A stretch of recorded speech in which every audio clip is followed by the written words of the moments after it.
is to scale the business, then let me ask you, well, what's your company's mission?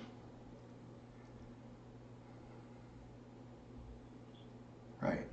And it's a better question. I get that when you say that, it's a great question, right? It's a great question for more reason than what you may be thinking. And here's why.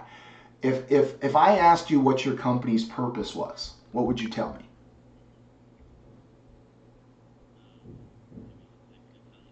Okay.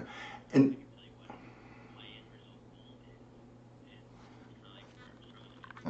so you can tell me your end result, but you can't tell me what you. So you can tell me where you're going, but you can't tell me where you're at. Yeah. So if you know where you're going and you don't know where you're at, how are you ever going to get there? Right? So, and let me give it to you another way. So if you don't know your company's purpose and you don't know your company's mission, when you go to hire somebody, here's who you're going to hire. You're going to hire a paycheck employee. And paycheck employees are only with you for a paycheck. And then guess what? As soon as somebody pays them more money than you, guess where they go? They leave you. Right? Now you got to go find another person that you have to train all over again. And guess what? Now, not only did you hire somebody that you had to train, you trained that first person, and now they left you, and they left you with all the training that you just invested in them. Right? And so, people always tell me, well, it's something I'm going to work on down the road. I'm going to kick that can down the road. Right? And that's it's a very dangerous process, because if you kick this can down the road, when you get down the road, what you're going to find out is you're in a spot that you don't want to be in. Because you didn't start out with the end in mind. In other words, when I ask you what your company's purpose is and you give me a company purpose that's impactful, my next question is how does that impact the client?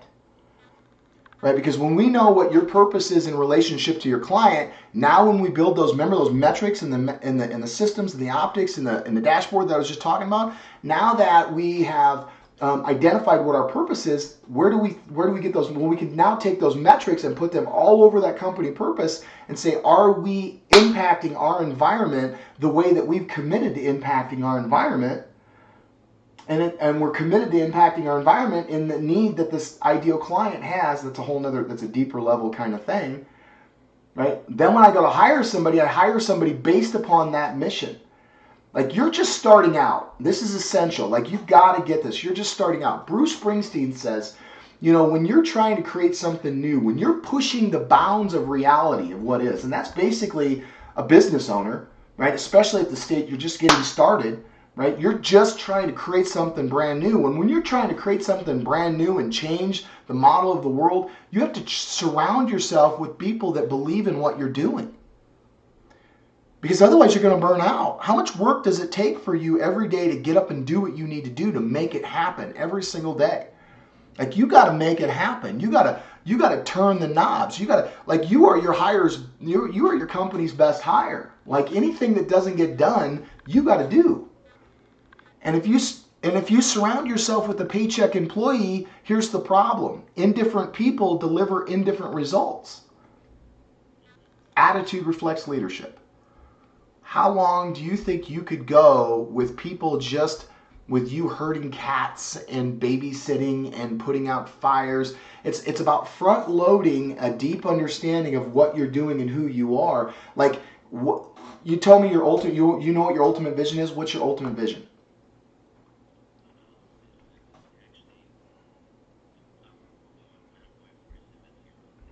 Okay.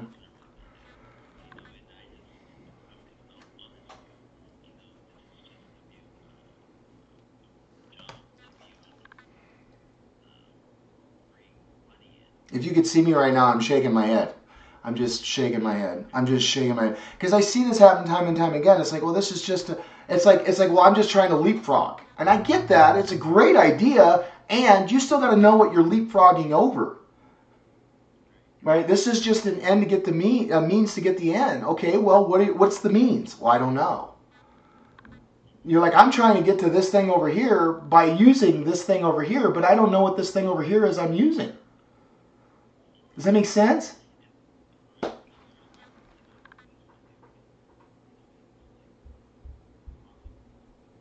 Mm-hmm.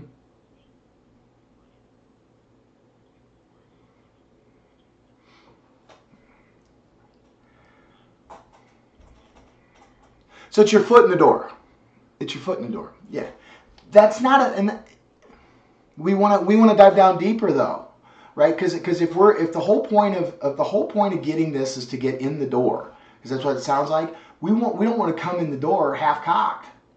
If you're telling me that the reason why you're doing what you're doing is so that you can then really connect with and develop relationships with these people, but you're not serving these people at the highest possible level, with an understanding of how you're impacting, who you're impacting, when you're impacting, in a way that, like, the question you want to answer here is, George, what would you need to do for your ideal client to think they'd have to be stupid to do business with anybody but you?